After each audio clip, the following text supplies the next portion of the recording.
এই পুকুরে পূর্ণ ডুব দেওয়ার পর দণ্ডি কাটাটা শুরু হয়।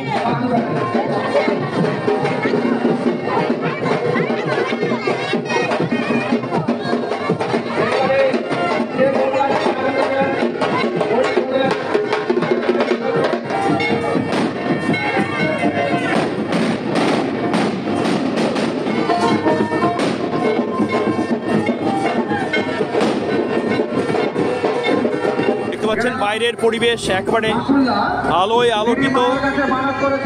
বন্ধুরা, পশ্চিম মেদিনীপুরের তো অনেক ব্লগ করি, ঘাটাল দাসপুর নিয়ে, হুগলির খানাকুল নিয়ে, আর এবার চলে এসেছি পূর্ব মেদিনীপুরে প্রত্যন্ত গ্রাম, তার চালচিত্র তুলে ধরবো। এখানে যে আমাদের পুজো পার্বণ, বিশেষ করে যে লৌকিক যে দেবতা সেই ভীম ঠাকুর, তার সঙ্গে সঙ্গে শীতলা দেবী, তো তার পুজো রীতিনীতি কেমন ধরনের, কী ধরনের উন্মাদনা, তারই একটু ছোঁয়া দেওয়ার জন্য, একটু তুলে ধরার জন্য এই ব্লগটা করা। আশা করি আপনাদের ভালো লাগবে। বন্ধুরা, ঘাটাল থেকে যশোরা হয়ে এই তো চক গোপালে দাঁড়িয়ে আছি, আর ওইদিকে সেই ছোট ভীমতলা, বড় ভীমতলা রয়েছে, আর আপনাদেরকে তো দেখাবো। আর এই হচ্ছে সেই দ্বিতীয় তারাপীঠ মন্দির। আমাদের এই মুহূর্তে বাংলার সেই বিখ্যাত মন্দিরের সামনে চলে এসেছি। আর এত দূরে এসেছি যখন, অবশ্যই মাকে দর্শন করে, মাকে প্রণাম করে এখান থেকে বিদায় নেব। আর এবারে আবার এসে দেখলাম এখানে একটা, এই দেখতে পাচ্ছেন তো ছোট্ট জলাশয়, তাতে বোটিংটা চলছে। এই সেই মন্দির, একেবারে সেই সন্ধ্যার পরিবেশ পরিস্থিতিতে এসেছি। আজ একাদশীর পুণ্যতিথিতে দেখতে পাচ্ছেন ভালোই কিন্তু ভক্তরা এসেছেন, দর্শনার্থীরা এসেছেন। বলতে বলতে আমরা এবার উঠে যাব, মায়ের কাছে যাব। এই সেই মন্দির, কিন্তু এই মুহূর্তে লোডশেডিং, যার ফলে মন্দির চত্বর দেখতে পাচ্ছেন একবার অন্ধকারাচ্ছন্ন। ঠাকুরমশাই চলে এলেন।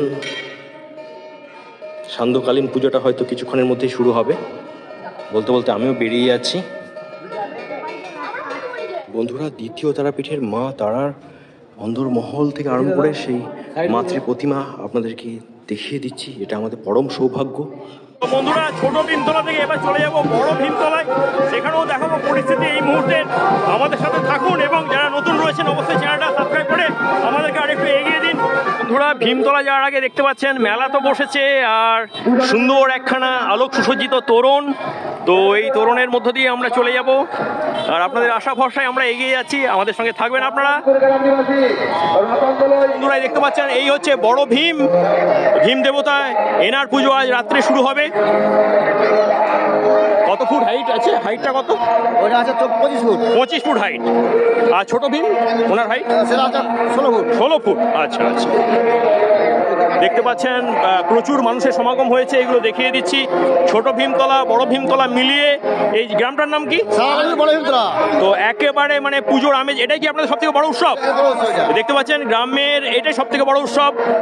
দণ্ডি খাটানোর রাস্তা, সেটাও সুন্দরভাবে সাজিয়ে তোলা হয়েছে। আর আমি ওপাশটা দিয়ে যাই। এখানে না এলে আপনারা এই যে পরিবেশটা, সেটা আদৌ কল্পনা করতে পারবেন না। সত্যি ভক্তেরই ভগবান। আর চক গোপালের খুবই কাছে সেই বড় ভীমতলায় এই মুহূর্তে রয়েছি। আর এই দেখতে পাচ্ছেন শীতলা মাড়ো, তার তলায় অগণিত ভক্ত, এবং এখানেও চলছে নাম সংকীর্তন। ভীম পুজোকে উপলক্ষ করে এই দেখতে পাচ্ছেন ছোটোখাটো বহু স্টলও বসেছে, মানে ছোটোখাটো একটা মেলার পরিবেশ তৈরি হয়েছে, গ্রাম্য মেলা। আর এপাশ দিয়ে ঢুকে যাচ্ছি, আপনাদেরকে নিয়ে যাচ্ছি এই মুহূর্তে বড় ভীমতলায়। ভীম ঠাকুরকে দেখাবো, সেই জন্যই আসা এতটা দূর থেকে।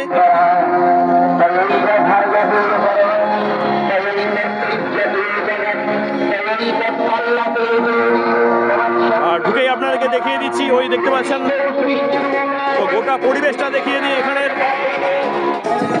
ভীম দেবতাকে মালা পরানো চলছে।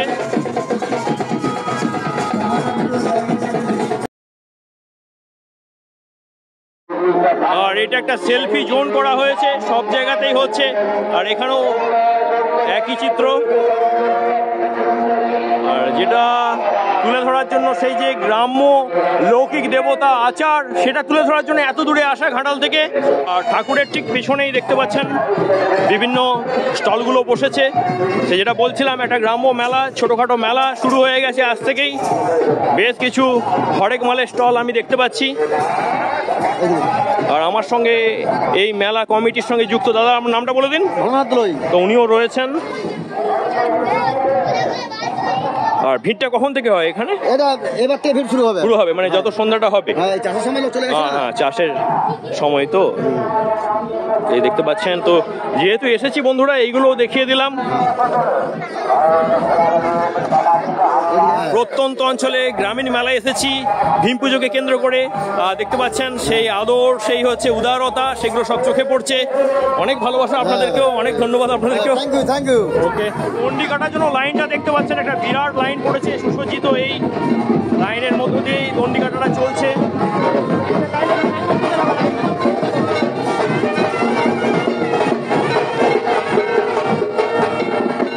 মারোর ওপরেতে উঠে যাচ্ছি, দেখুন ওখানে পুজোটা চলছে। আর এখানেও অনেক বালতি বাজনা সহযোগেই পুজোটা আরম্ভ হয়েছে।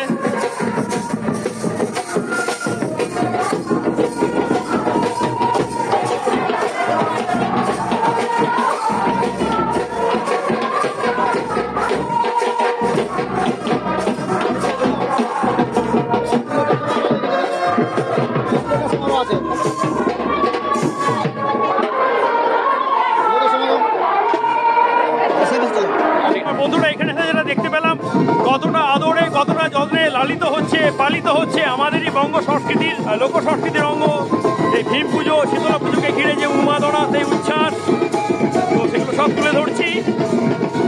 দেখতে পাচ্ছেন সূর্য অস্তাগত হয়েছে, সন্ধ্যা নামছে, আমাদেরকেও বাড়ি ফিরতে হবে। আর আস্তে আস্তে এই জায়গাটা জমে উঠছে, লোকে লোকারণ্য হয়ে যাবে কিছুক্ষণের মধ্যেই। তো একটা দারুণ অভিজ্ঞতা হলো, আপনার সঙ্গে সেই অভিজ্ঞতা শেয়ার করলাম। দেখতে পাচ্ছেন বাইরের পরিবেশ একবারে আলোয় আলোকিত।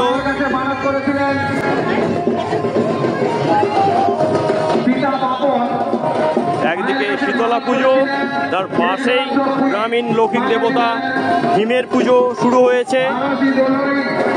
বন্ধুরা, যেটা বলার হয়তো ভাগ্যে ছিল, আজকে এই পবিত্র একাদশী তিথিতে দেখতে পাচ্ছেন মা তারার দুয়ারে এসেছি। আর তার আগে আপনাদেরকে তো দেখালাম সেই আপনার চকগোপালের অনতি দূরে বড় ভীমতলা, ছোট ভীমতলা, সেই নিয়ে যে লৌকিক সংস্কৃতি, সে আমেজ, সে আবেগ। বন্ধুরা, আপনারা রয়েছেন এক্সপ্লোর অনবদ্য ইউটিউব চ্যানেলে, ভাষাপুল ফেসবুক পেজেতে।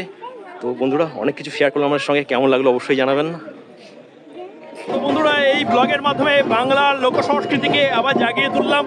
তো আপনাদের কেমন লাগলো একটু জানাবেন। অনেকটাই কষ্ট করে আসতে হয়েছে এবং ঘুরে ঘুরে ব্লগটা করলাম। আশা করি আপনাদের সহযোগিতা, ভালোবাসা পাবো। নতুনরা একটু চ্যানেলটা সাবস্ক্রাইব করে দেবেন। তো বন্ধুরা, এখান থেকে বিদায় নিতে হবে, অনেকটা দূরে আছি, বাড়ি ফিরে যেতে হবে। সকলকে শুভকামনা জানিয়ে আপাতত রাখছি, দেখা হবে নেক্সট ব্লগে। ততক্ষণের জন্য টাটা।